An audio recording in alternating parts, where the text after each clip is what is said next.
moi, c'est un peu difficile à le dire. Je ne sais pas le dire en français, mais je vais essayer de le dire. En esprit, pour moi, c'est quelque chose de capital parce que c'est Jésus qui parle.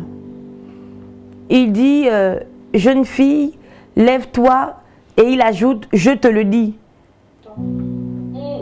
C'est comme si Jésus disait, là, en fait, ce n'est pas n'importe qui te parle. Ce n'est ni ta mère, ni ton père, ni ton oncle, ni un ange. C'est moi, le maître de la vie, qui sait transcender la mort, qui te parle. Et moi, je crois que c'est majeur. Pourquoi? Parce que tout le monde peut nous parler. Mais la parole de tout le monde n'a pas l'impact que celle de Jésus a sur nous. Donc quand Jésus prend le soin de dire, jeune fille, lève-toi, je te le dis, il n'y a pas, je veux dire, la seule résultante de cette phrase, de cette assertion, c'est que la fille se lève parce que Jésus a ordonné. Parce que c'est Jésus qui a ordonné. Amen. Waouh, ça c'est fort quand même. Fort.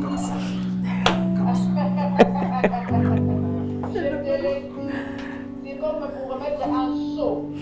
Comme c'est que les gars c'est moi, c'est Jésus qui parle, ce n'est pas ton père qui est en train de t'élever. C'est clair. Ta mère, et c'est Jésus en fait. Et c'est extraordinaire, pourquoi?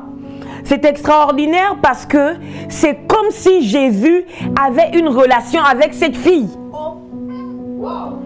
C'est comme s'ils avaient une intimité ensemble.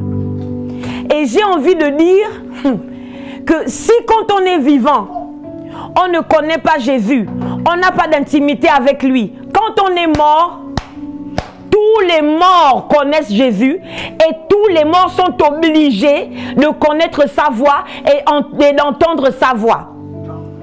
Si quand on est en vie, on peut dire Dieu n'existe pas, quand on est en vie, on peut dire moi les choses de Dieu, ça ne me concerne pas. Mais quand on meurt, on est en face de celui qui a créé la vie.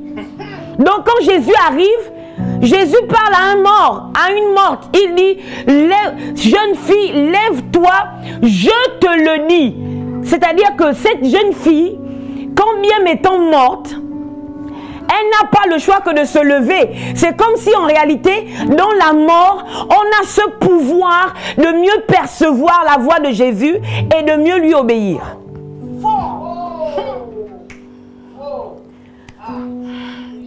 Est-ce qu'on a commencé? Non, je vais attendre, Comme ça. Est-ce qu'on peut déjà acclamer le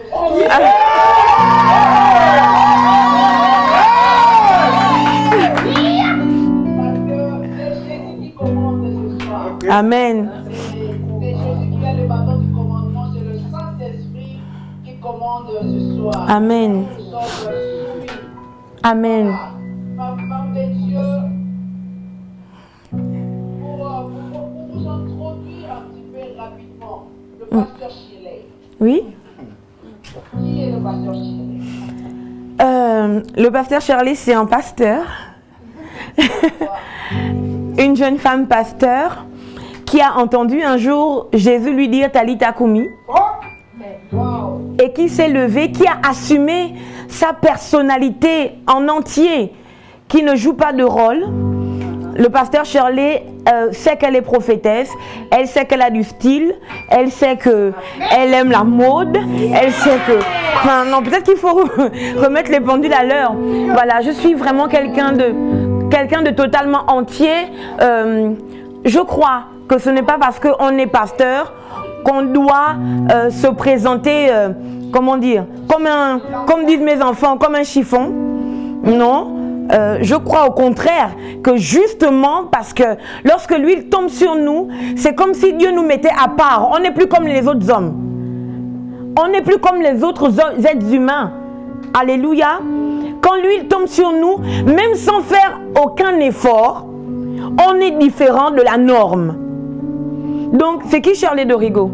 C'est cette jeune fille à qui Jésus a parlé, qui s'est levée, qui est pasteur résident de Providence Église Noisy. Je travaille sous la direction de mon époux, le pasteur Gélil Dorego, à qui je dis merci d'ailleurs, parce que s'il n'avait pas donné son autorisation, je ne serais pas là. Amen. Je suis maman de 3 enfants. J'ai été ordonnée en 2014 par mon père spirituel, l'évêque Steve Joktan. Voilà. Amen. Pasteur, je l'ai aidé. Ça aussi, ça. Voilà. Elle est totalement assurée. C'est ça. Assurée. Assurée. J'assume. La signature en fait. Amen. Oui. Alors, Talita Koumi, j'aimerais vous laisser maintenant la place. Cette plateforme. J'aimerais maintenant vous l'accorder, c'est là. Amen. Et nous amener dans l'adoration. Parce que ça, je ne peux pas t'empêcher de le faire. Amen. Et puis après, je vous introduire par rapport à la parole. Voilà. Amen. Je vais d'abord prier. Avant de prier, je veux dire merci à la servante de Dieu, la servante Nadine, qui me permet aujourd'hui de pouvoir vous parler sur sa plateforme. Vraiment, servante de Dieu, merci pour ton humilité, merci pour la confiance que tu m'accordes. Que Dieu te bénisse, vraiment que Dieu se souvienne de toi et qu'il rende ton nom grand. Amen. Je vais prier et le chant que nous allons chanter avec la régie, c'est plus un chant prophétique qui dit à toutes les personnes qui se connectent et qui se connecteront de se lever au son de la voix de Dieu. Amen. Alors, je prie, Seigneur, notre Dieu, notre Père, notre Roi, notre Maître, notre autorité, notre Sauveur. Toi, le Dieu qui a créé le ciel et la terre. Toi, le Dieu qui contient l'univers dans tes mains. Nous sommes à tes pieds pour t'honorer, pour t'adorer. Oui, nous disons allégeance au Dieu des prophètes. Allégeance au Dieu de toute l'humanité. Allégeance à celui qui a créé dans le chaos un Éden. Allégeance à ce Dieu. Nous te disons, Seigneur, sois élevé, glorifié, magnifié, respecté, honoré. Seigneur, oh Dieu, viens encore manifester ta grandeur, ta puissance, ta présence. Alors que nous nous connectons, alors que nous partageons la vidéo, nous nous exposons à toi et nous exposons toutes les personnes qui sont, comment dire, connectées à notre profil Facebook. Nous les exposons à ta parole. Voilà pourquoi, Seigneur, oh Dieu, nous prions afin que ton esprit, oh Dieu, vienne parler à un homme, parler à une femme, que ton esprit vienne faire la différence dans le nom de Jésus. Un discours sans l'esprit de Dieu est un discours vain. J'allais plutôt dire un discours sans l'esprit de Dieu, sans être empuissanté par l'esprit de Dieu, amplifié par l'esprit de Dieu, apporte la mort.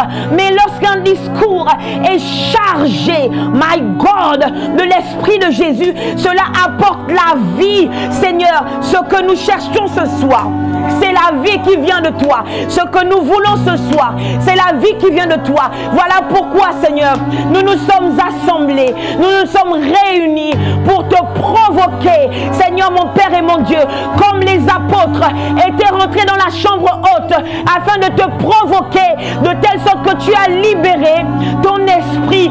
C'est ce que nous faisons ce soir dans nos maisons. Nous sommes concentrés, Seigneur, nous sommes focalisés pour t'entendre nous parler. Seigneur, relâche de ta parole, relâche de ton esprit, oh Dieu, et que la vie soit communiquée dans le nom de Jésus. Viens nous donner des ordres, viens nous ordonner afin que nous puissions obéir dans le nom extraordinaire, le nom suprême, le nom invincible, le nom suprême, le nom invincible de Jésus, le nom redoutable de Jésus. C'est en ce nom que nous avons prié. Est-ce que nous pouvons commencer la régie?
izalakate.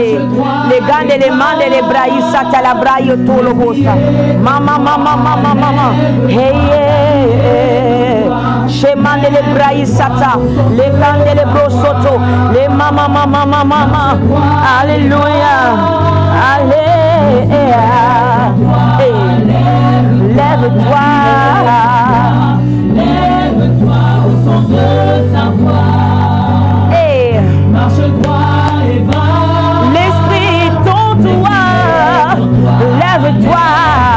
La vie est en toi. Lève-toi. Lève-toi au son de sa voix. Au son de sa voix. Et va. L'esprit est en toi.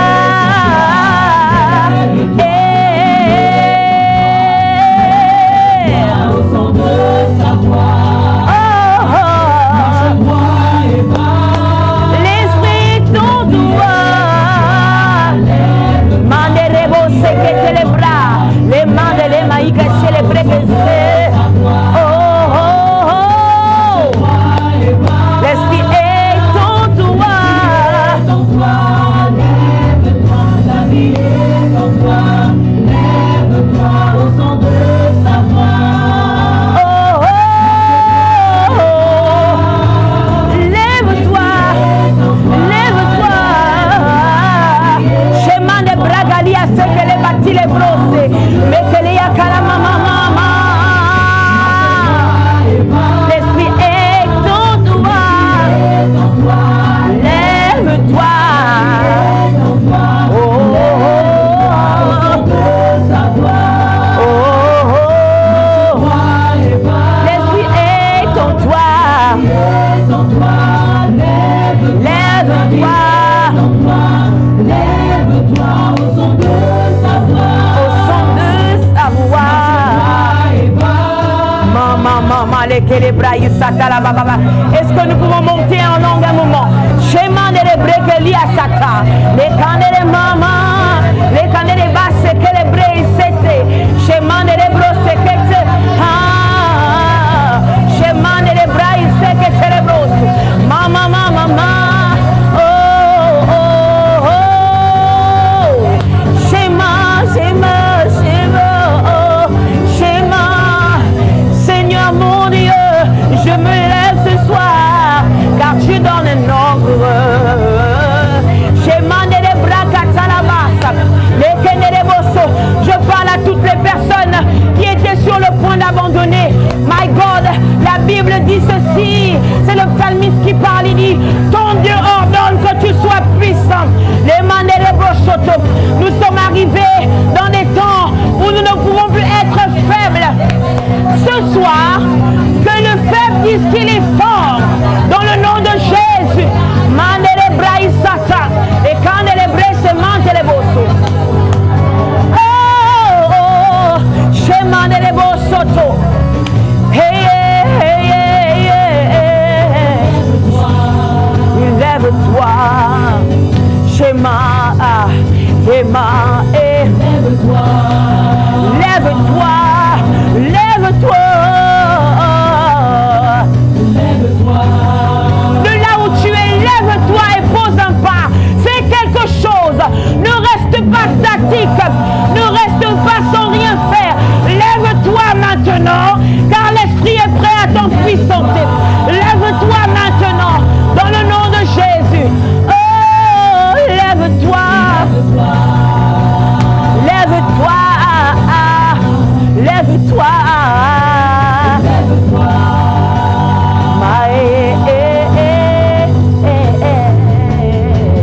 Lève-toi. La Bible dit, my God, chemin de l'hébreu, sataya, mama, mama, mama.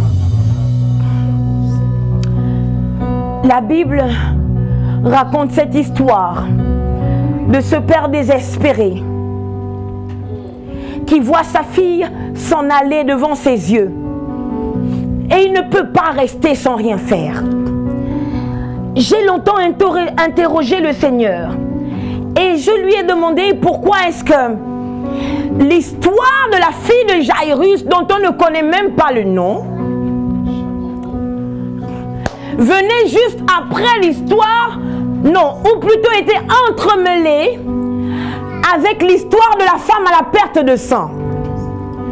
Nous allons parler de la fille de Jairus, mais j'aimerais brosser un peu quelque chose concernant la femme à la perte de sang. La Bible dit que cette femme a souffert pendant des années. 12 ans, malheureuse. 12 ans à perdre son sang. Pour moi, quelqu'un qui perd son sang est à la mort. Je ne comprends pas comment elle a fait 12 ans avec une perte de sang sans mourir. Comment se fait-il qu'on perd son sang pendant 12 ans, mais on ne meurt pas? Laissez-moi suggérer que, my God, que cette femme avait un rapport avec la mort de la petite fille. Non. Cette femme avait un rapport avec l'histoire de la petite fille. Je crois que Jésus n'aurait pas pu aller ressusciter cette jeune fille sans avoir rencontré la femme à la perte de sang. C'était déjà écrit, c'était déjà inscrit. Cette femme a souffert pendant des années. Est-ce que c'est logique qu'on perd du sang pendant 12 ans, mais on ne meurt pas? Mais c'est illogique. Ça ne peut pas s'expliquer par la logique. Ça ne peut s'expliquer que par le mystique. Il y a des choses qu'on ne peut pas expliquer logiquement. On ne peut les expliquer que mystiquement. Alléluia. Je crois que 12 ans de perte de sang et l'âge de cette jeune fille, 12 ans, ce n'est pas un hasard. Alléluia. Cette femme s'approche de Jésus à l'insu de Jésus. Il y a un ami pasteur qui a dit qu'en réalité Jésus était prêtre. Alléluia. Et selon la loi juive, les prêtres n'avaient pas le droit de s'approcher des cadavres. Les prêtres ne pouvaient pas s'approcher des morts parce que ça les rendait impurs. Or, cette femme était déjà impure. Celle qui avait la perte de sang était déjà impure. Donc quand Jésus la touche, du moins quand elle touche Jésus, elle transforme Jésus en impur. Du coup, Jésus est éligible pour se rapprocher de la morte. Alléluia.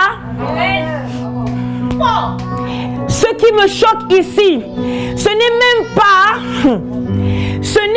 pas qu'elle ait transmis son impureté, si je peux le dire en griffe, à Jésus-Christ, ce qui le rend éligible pour s'approcher du corps. Ce n'est pas ça. Ce qui me choque, c'est que tout comme Jairus a dit qu'il ne pouvait pas laisser sa fille mourir et qu'il fallait aller à la rencontre de celui qui avait la solution, cette femme aussi s'est levée. Elle a dit trop c'est trop. Je suis allée chez les médecins parce que ma maladie m'a dicté d'aller chez les médecins. En fait, pendant 12 ans, elle a été contrôlée par cette maladie. Alléluia. Pendant 12 ans, la maladie avait le contrôle sur elle. Les exégètes disent qu'à cette époque, ceux qui rencontraient des médecins, c'était ceux qui étaient les plus fortunés. Donc cette femme était une femme de distinction. Elle avait l'argent. Et son argent est fini parce que sa maladie lui disait d'aller voir les médecins. Or, les médecins n'ont pas le miracle pour arrêter l'écoulement sanguin. Alléluia. Non, les médecins n'ont pas ce miracle. Ils n'ont pas réussi à arrêter l'écoulement sanguin de cette femme. De la même manière que naturellement, les femmes ont cet écoulement sanguin de manière périodique. Parce que Dieu l'a décidé ainsi. Alléluia.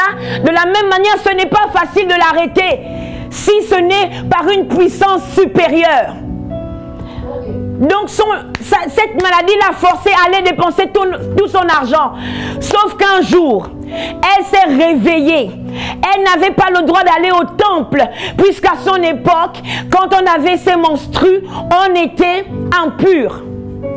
Cette femme a décidé aujourd'hui. En fait, elle s'est assise avec 3 personnes. Elle-même, sa maladie et Dieu. Avant, elle s'asseyait avec elle-même et sa maladie. Puisque sa maladie l'affaiblissait, la maladie avait pris l'ascendant sur elle. La maladie lui disait, va chez le médecin. Va chez le médecin. Va chez le médecin. Mais ce jour-là, quand elle s'est assise avec elle-même, avec la maladie et avec Jésus, avec Dieu, la voix de la maladie ne pouvait plus parler plus fort que la voix de Dieu. La voix de la maladie n'avait plus le pouvoir. Elle s'est levée. Et elle a traîné avec elle cette maladie. Quand tu m'as emmené chez les médecins, tu avais ascendant sur moi. On va aller chez Jésus et on va voir si tu vas tenir. Tu as un problème en ce moment. Tu as une situation qui dure. Prends cette situation, emmène-la devant Jésus et on va voir si elle va résister. Prends ce problème, emmène-le devant Jésus et on va voir s'il va résister. Prends cette maladie, emmène-la devant Jésus et on va voir si elle va résister. Quel que soit le nombre d'années qu'elle a eu le pouvoir sur ta vie, my God, ce soir, prends cette maladie, entraîne-la devant Jésus et on verra si elle résistera. Non, je prophétise au nom de Jésus que quelle que soit la maladie qui était dans ton corps, parce que la parole de Jésus est libérée, au nom de Jésus, cette maladie perd son pouvoir. Dans le nom de Jésus, je prophétise maintenant, quelle que soit la cécité, quel que soit le problème qui a perduré, parce que nous l'exposons au projecteur Christ, my living God, nous déclarons qu'elle perd son pouvoir au nom de Jésus. Cette femme s'est levée et elle n'est pas allée voir le sacrificateur. Elle n'est pas allée voir le chef de la synagogue. Elle n'a pas pris direction le temple. Elle a pris direction la rue. Elle n'a pas pris direction le temple. Elle a pris direction la rue. Je comprends pour... My God. Hey. Maintenant, on rentre chez Jairus. Est-ce que vous comprenez que Jairus était le chef de la synagogue? S'il vous plaît. Jairus était l'un des chefs du temple. Jairus était l'un des chefs du temple. Mais Jairus fait exactement comme la femme à la perte de sang. Il n'a pas pris direction le temple. Il a pris direction la rue.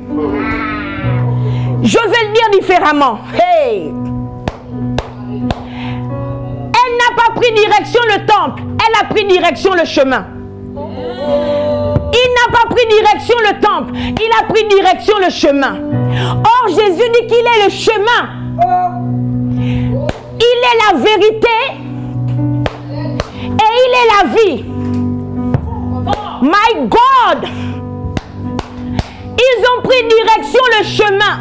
Le chemin était le seul moyen pour eux de découvrir la vérité.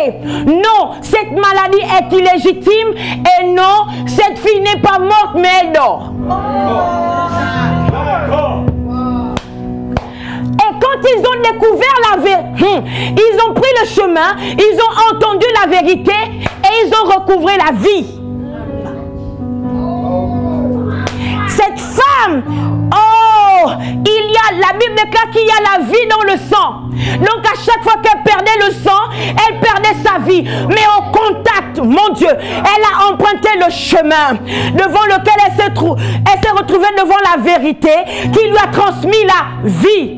Donc la vie qu'elle perdait par le sang, my God, elle a retrouvé parce qu'elle a rencontré la vie. Jairus aussi comprend qu'il n'y a pas de solution au temple. My living God. Ah, my God. Un temple sans Dieu est un monument sans dénué de pouvoir et de puissance. Et Jairus savait qu'il n'y avait plus Dieu là-bas. Jairus savait que la solution n'était plus la là-bas. Jairus étant chef de la synagogue, savait pertinemment que ce n'était plus que les murs. L'arche de l'alliance était sortie depuis. L'arche de l'alliance était sur le chemin. L'arche de l'alliance était dans la rue.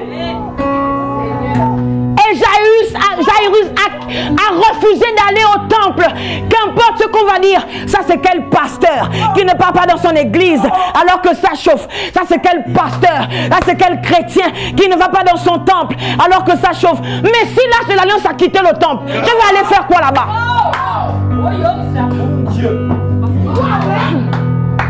Jairus était un homme dangereusement spirituel.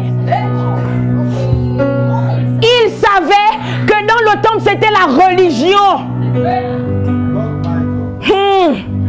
Dans le temple c'était la religion. Mais la vérité, la vie était déjà à l'extérieur du temple. Il a dit, my living God, oh God, my God. Excusez mon choc. Le Saint-Esprit me susurre à l'oreille. Shirley, my God, est-ce que tu réalises que Jairus, chef du temple, n'a pas peur de se mêler à la foule, devenir n'importe qui, mon Dieu, parce qu'il veut la vie. Celui qui veut la vie doit descendre de son trône. Parce que le seul qui doit trôner, c'est le maître de la vie. Oui. Celui qui veut la vie doit descendre. Chef de la synagogue, ça ne me sert plus à rien. Moi, je veux la vie. Il arrive et il dit, maître, maître, moi je ne suis pas un maître, mais c'est toi le maître. Je ne sais pas si je parle à quelqu'un. Si tu es d'accord que je te parle, partage la vidéo et tag des amis. Jairus est descendu de son trône. Parce que dans cette histoire, pour avoir la vie, il n'y a qu'un seul qui doit trôner, le maître de la vie. Jairus arrive. Hey! Jairus trouve Jésus. Oh mon Dieu! Il trouve Jésus au bord de la mer. Oh! Mon Dieu! Il trouve Jésus en contact avec l'eau. Oh! Lorsqu'il y avait le chaos, l'esprit du... Mon Dieu! La terre était en forme et vide. Les ténèbres recouvraient la surface de l'abîme et l'Esprit de Dieu se mouvait au-dessus des eaux. Tous les éléments pour Jairus étaient réunis pour que Jésus quitte sa dimension humaine pour monter dans sa dimension créatrice. Jairus arrive. Il voit le maître au bord des eaux. Jairus est dans un chaos. Mon Dieu. Il dit, viens. Ma fille est à l'extrémité. Il y a des problèmes où il n'y a que seul Jésus peut vous sortir. Sa fille était à l'extrémité, au bord du gouffre. Et celui qui a le pouvoir de fermer le gouffre ou de plonger dans le gouffre sans mourir, c'est Dieu. Les ténèbres étaient à la surface de l'abîme. L'abîme, c'est une sorte de gouffre. Le seul qui a pu déclarer une parole pour que la lumière prenne le dessus sur les ténèbres, c'était Dieu. Qu'est-ce que je raconte? C'était la parole. Or, Jésus est la parole faite chair. Donc, Jairus aurait pu dire, ma fille est presque en train de mourir. Non, il a utilisé ce terme à dessein. C'était un homme hautement spirituel.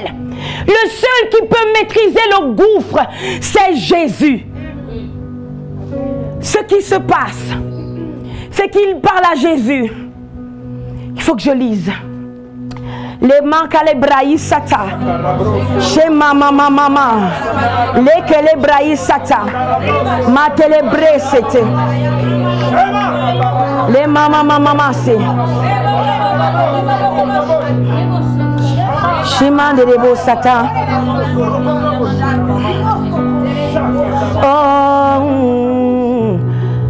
Alors, Jésus, Marc 5 à partir du verset 21. Jésus, dont la barque regagna l'autre rive, où une grande foule s'assembla près de lui. Il était au bord de la mer.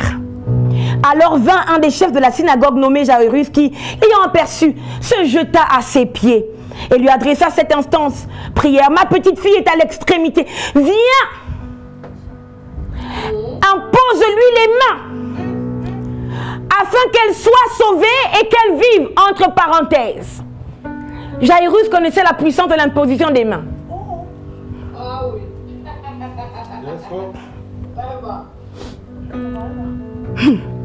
Je vais revenir sur ce passage, mais je continue.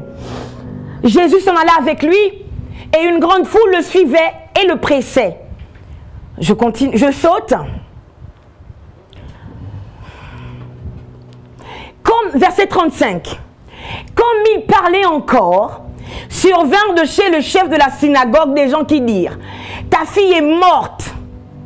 Pourquoi importuner davantage le maître?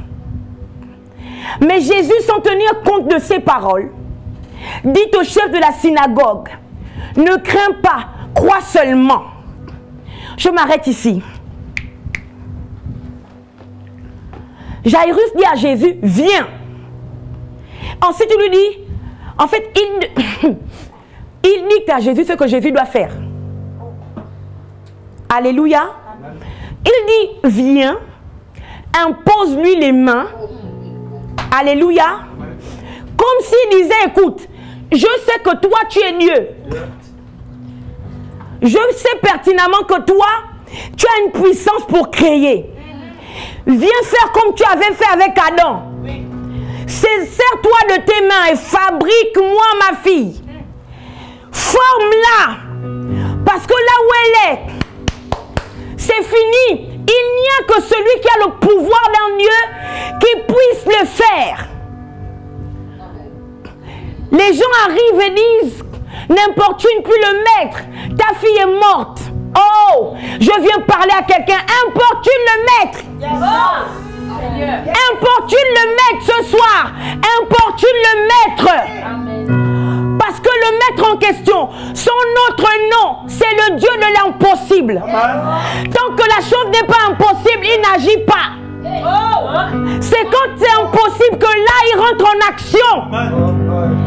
Il fallait, gloire à Dieu, pour la femme à la perte de sang qui a retardé Jésus pour que la fille de Jairus meure. Jésus est le Dieu de l'impossible. Sauf que Jésus seul n'était pas suffisant. Il fallait autre chose. Il parle à Jairus de ce secret-là.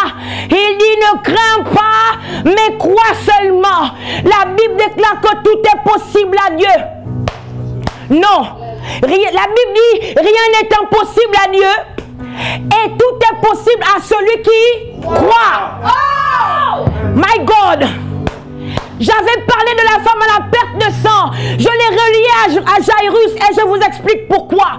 Cette femme, mon Dieu, a cru. C'est la foi qui nous rend agréable à Dieu. Non, c'est la foi qui nous transforme en Dieu. La foi nous rend capable de faire comme Dieu. La foi nous rend capable de parler à cette montagne et elle se déplace. Dieu, quand cette femme est tombée devant Jésus, elle avait déjà la foi. Ce n'était plus une humaine, c'était une Dieu. C'était un Dieu qui a rencontré un autre Dieu. Voilà pourquoi Jésus n'a pas eu besoin de lui imposer les mains. La chose est sortie de Jésus. En réalité, l'essence même de la divinité a reconnu en cette femme que c'était un Dieu. La preuve, Jésus dit: ma fille, si un éléphant enfante un éléphanto, un Dieu enfante un Dieu. Ce qui se passe ensuite, c'est que pour Jairus, il dit la même chose. Il dit à Jairus: ne crains pas, crois seulement. Il dit: crois. Il dit à Jairus: tu es trop humain, Jairus. Monte au niveau de la divinité. Monte, augmente ta foi et deviens Dieu. Ce qui se passe ensuite, c'est que Jésus arrive dans la maison de Jairus et je lis le texte. Mais Jésus, sans tenir compte de ses paroles, dit au chef de la synagogue, 2 points. Ne crains pas, virgule, crois seulement. Ne crains pas, crois seulement. Je te dis aujourd'hui, ne crains pas, crois seulement. Et verset 37, et il ne permit à personne de l'accompagner, si ce n'est à Pierre, Jacques et Jean, et à Jean, frère de Jacques. Arrêtons-nous.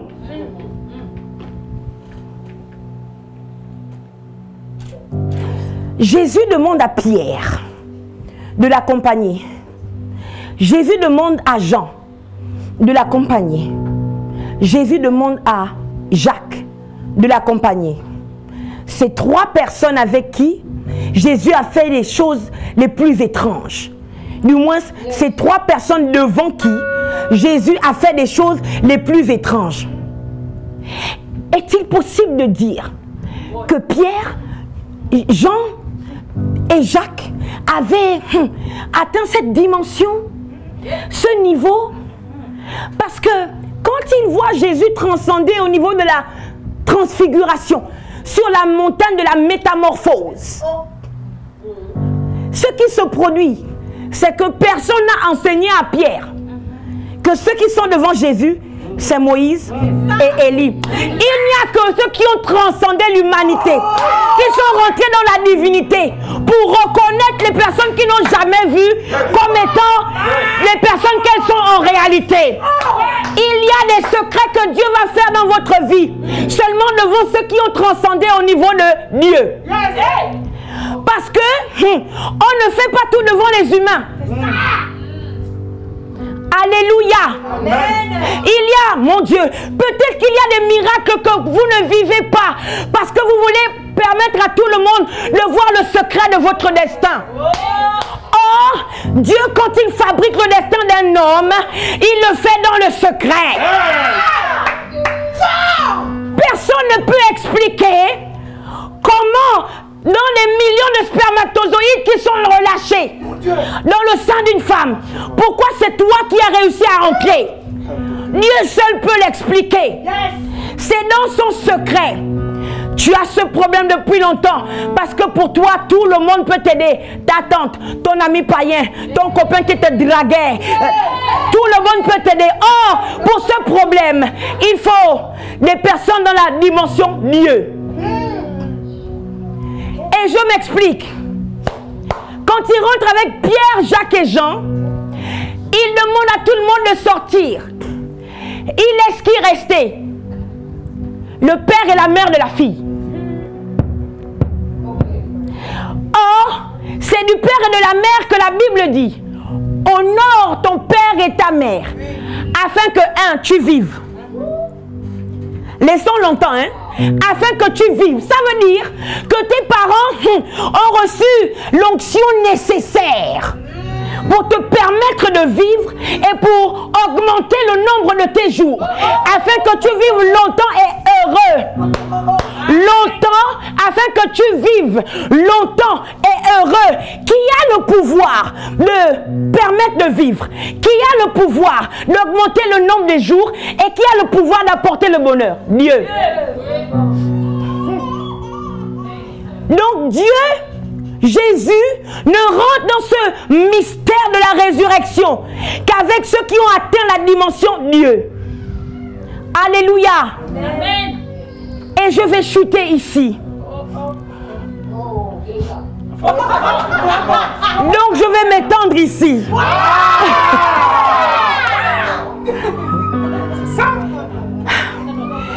Ils arrivèrent à la maison du chef de la synagogue, où Jésus vit une foule bruyante et des gens qui pleuraient et poussaient de grands cris. Il entra et il leur dit, 2 points. Pourquoi faites-vous du bruit?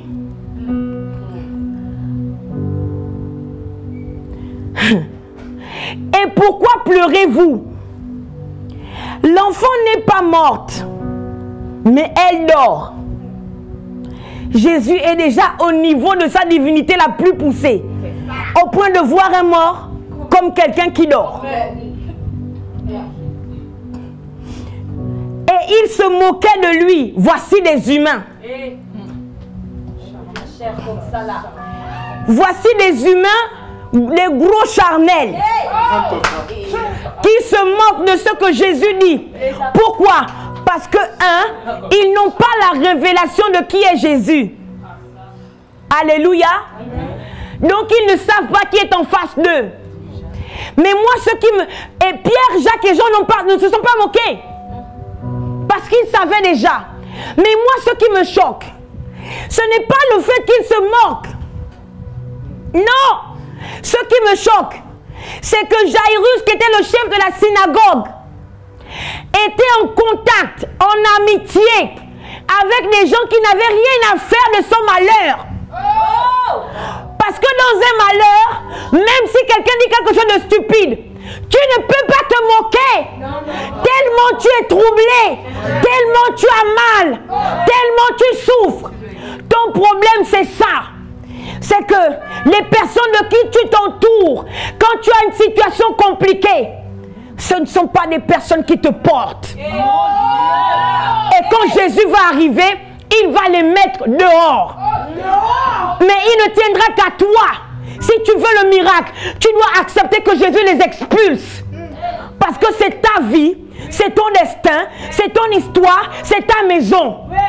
Je ne comprends pas les chrétiens qui se plaignent parce que les païens, les gens qui ne croyaient pas en Jésus, les lâchent quand eux ils se convertissent.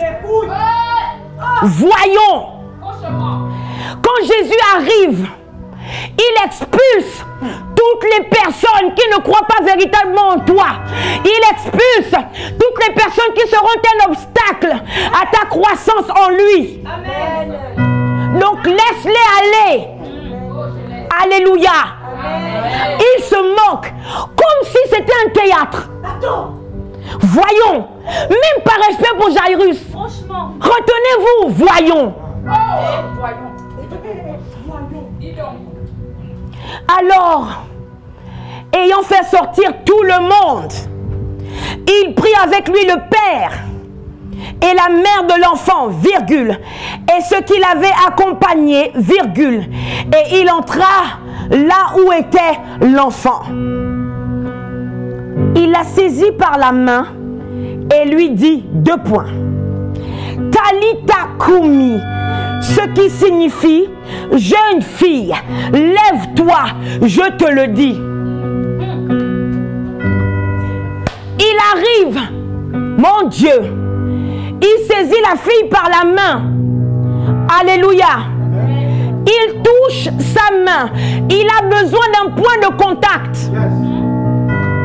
Alléluia. Il aurait pu toucher le pied. Il aurait pu, mon Dieu, toucher le ventre. Il aurait pu toucher la tête. Mais il a touché la main. Parce que c'est sur la main qu'il y a l'empreinte. Ça veut dire prophétiquement que lorsque Jésus touche sa main, il transcende dans le royaume des morts. Il sait exactement à qui il parle. Il est en contact avec l'empreinte de la bonne personne. Pour le cas de Lazare, il le connaissait, il a cité son nom. Lazare, sort. Pour le cas de la jeune fille, on s'en fiche de son nom. J'ai déjà son empreinte. Talita, il y avait plein de jeunes filles au royaume des morts. Mais parce que Jésus avait l'empreinte de la jeune fille, il a dit, Talita, my God, alors que ce soir je suis en train de parler. Mon Dieu, l'Esprit de Jésus t'a localisé. Tu es un jeune homme, une jeune femme, my God.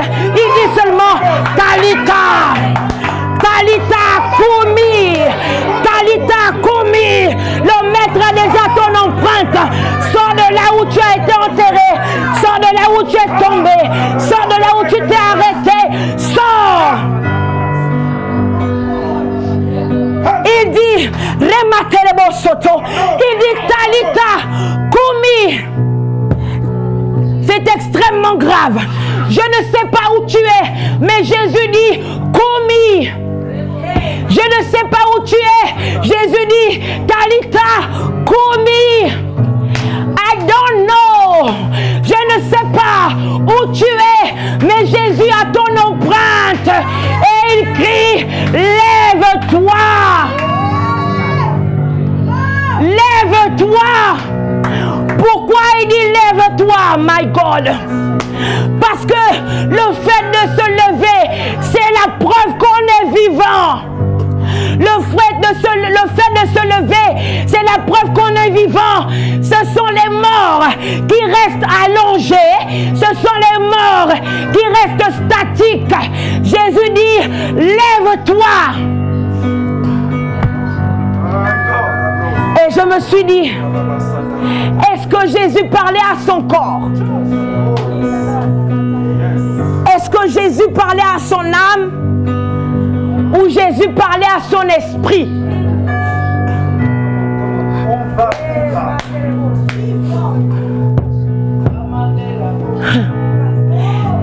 Jésus parle, il dit Talita Koumi, ce qui veut dire jeune fille, lève-toi. Je te le dis, my living God. C'est un ordre que Jésus donne, que Jésus libère. Il ordonne. C'est un ordre, ce n'est pas une suggestion, ce n'est pas une supplication. C'est un ordre. Et j'ai cru que cet ordre était donné à la fille. Je comprends que non, l'ordre n'était pas donné à la fille. My living God, la fille était emprisonnée par la mort. L'ordre a été donné à la mort. Oh, comme Jésus précise, je te le dis, c'est parce que la mort est censée connaître qui est Jésus. La mort elle-même a relâché la fille. Elle a dit, oh, ton âme est où? Ton esprit est où? Je te lâche, lève-toi, je te le dis. La mort a relâché pour que la fille soit libre de se lever. Je prophétise maintenant, quelle que soit la mort qui venait contre toi, quel que soit l'esprit de mort qui te cherchait, my living God, I'm telling you, je te le dis maintenant, lève-toi, lève-toi. Ce n'est pas une supplication, ce n'est pas une demande, c'est un ordre. C'est un ordre que Jésus donne. Et parce que Jésus ordonne, la mort perd pied. La mort te lâche. La mort te lâche. La mort te lâche. Dans le nom de Yeshua. Hey! La mort te libère. La mort libère ta famille. La mort libère tes projets. La mort te libère au nom de Jésus. Amen.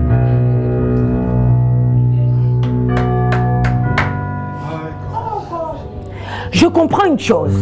Du moins, une chose me bouleverse. Quand Jésus nous donne des ordres, c'est difficile qu'on obéisse. Mais quand Jésus a dit Lazare sort, quand bien même enchaîné par les pagnes, les linges, Lazare est sorti. Est-ce que vous comprenez que Lazare n'a pas crié? Oh, je suis enchaîné, je ne peux pas me lever. Lazare s'est levé. Il a fait l'effort d'aller jusqu'à devant le sépulcre. Il était visible par Jésus. C'est pour ça que Jésus a dit, déliez-le. Enlevez-lui ses linges. Jésus dit, Talita, Koumi, lève-toi, je te le dis. Étrange, cette jeune fille aussi se lève.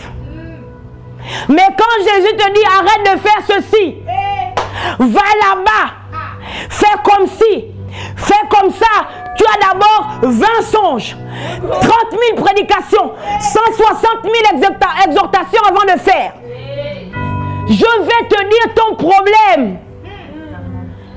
Et je vais te donner la solution. Lazare et la jeune fille ont entendu.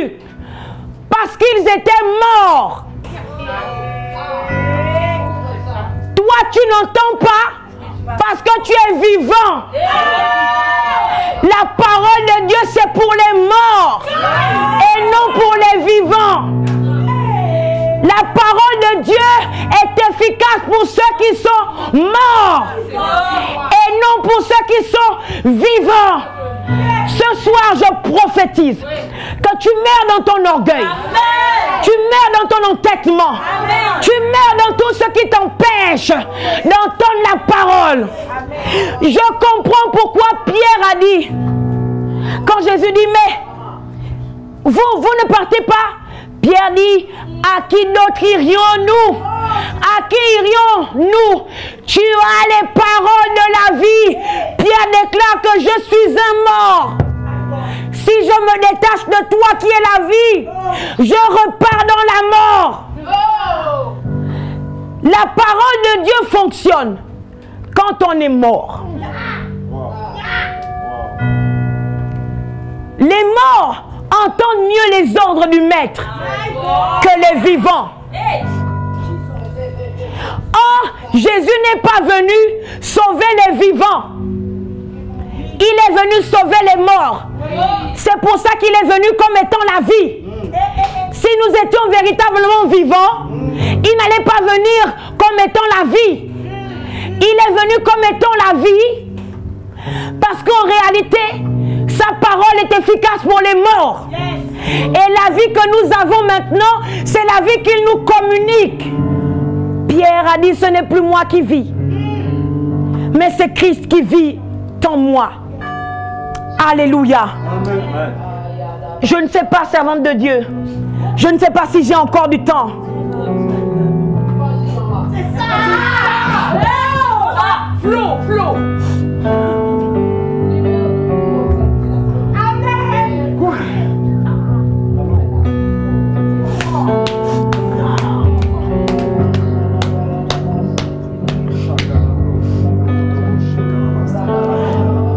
Jésus, mon Dieu.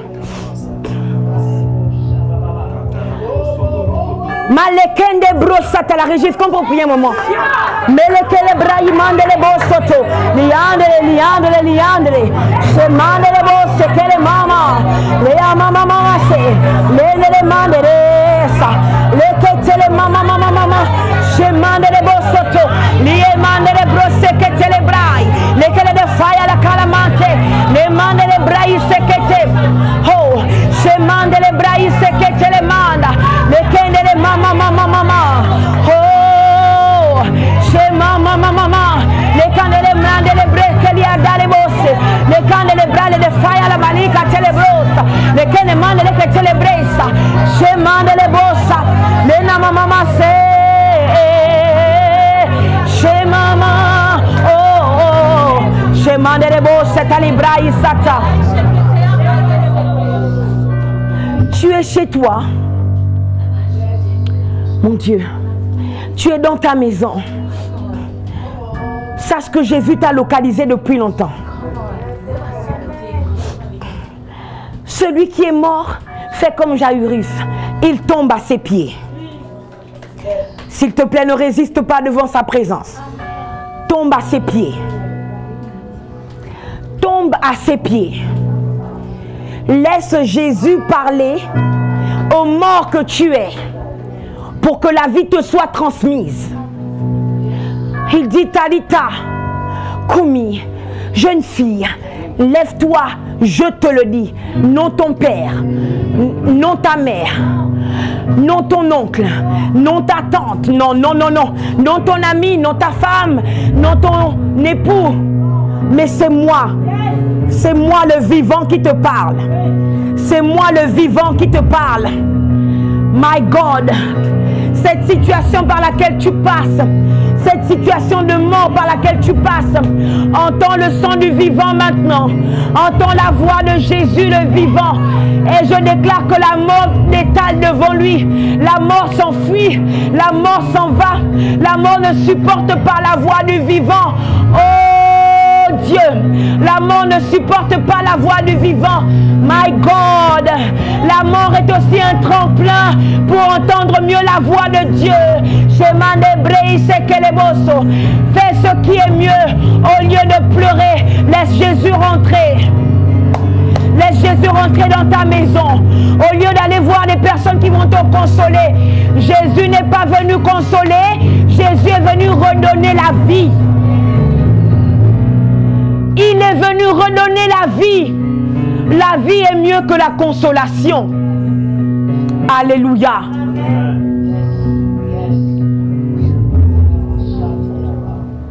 Femme de Dieu.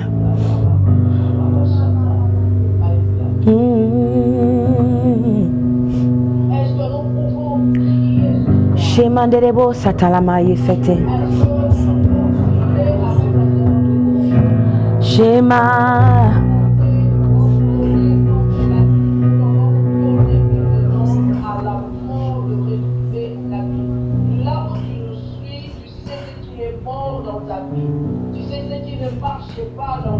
Écris-le.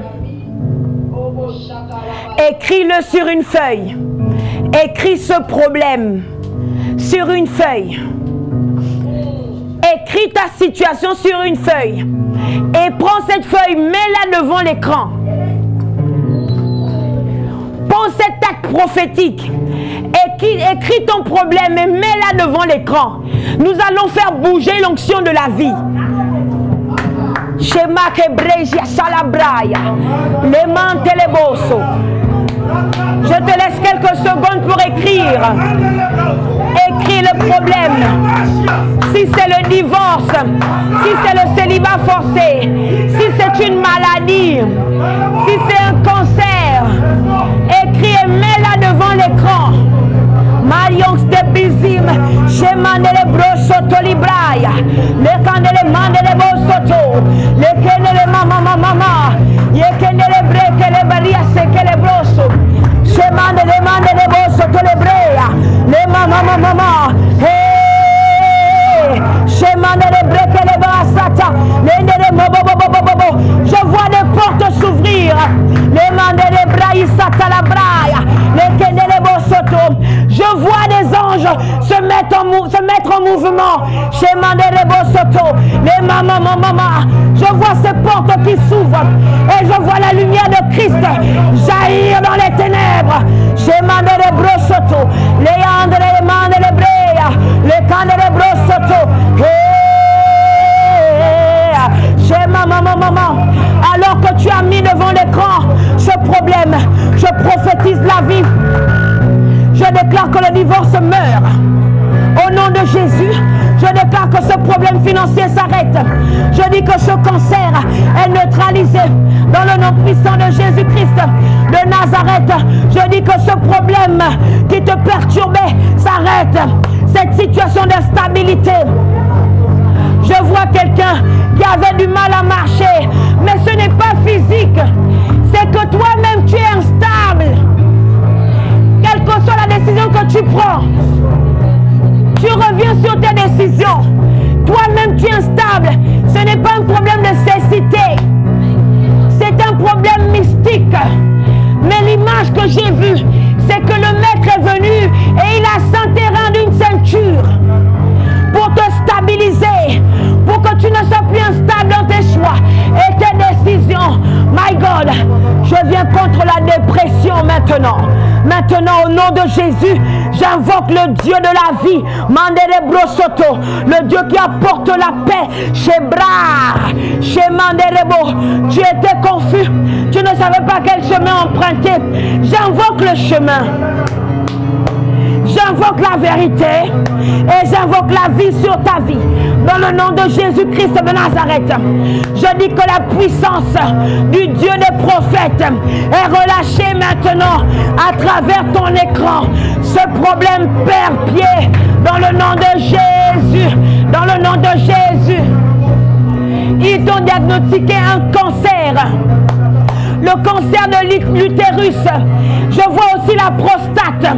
Je déclare maintenant, dans le nom de Jésus-Christ de Nazareth, que la vie est en train de rentrer dans ton corps. La vie est en train de rentrer dans ton corps.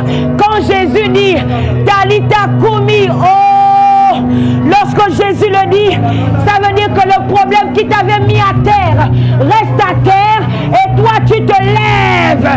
Je déclare que le problème qui t'avait mis à terre, ce cancer est neutralisé, cette maladie est neutralisée dans le nom de Jésus. My God, my God.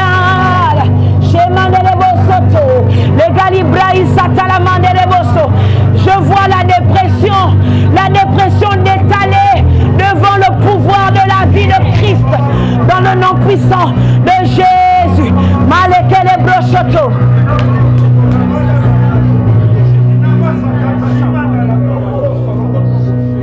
Je vois plusieurs jeunes gens qui sont appelés au ministère, mais qui sont enchaînés par la corde du goût du monde. Alors que le maître de la vie parle maintenant. Le Dieu des appelés se lève maintenant. Ce soir, il t'appelle, il te dit, jeune fille, jeune homme, lève-toi, je te le dis. Lève-toi afin d'être un signe, un témoignage pour ta génération. Je dis que cette corde qui te retenait encore est brisée. Ce lien qui te retenait est détruit au nom de Jésus. Tu vas commencer à te lever et rentrer dans ton appel. Au nom puissant de Jésus-Christ. Talita Koumi. Au nom de Jésus.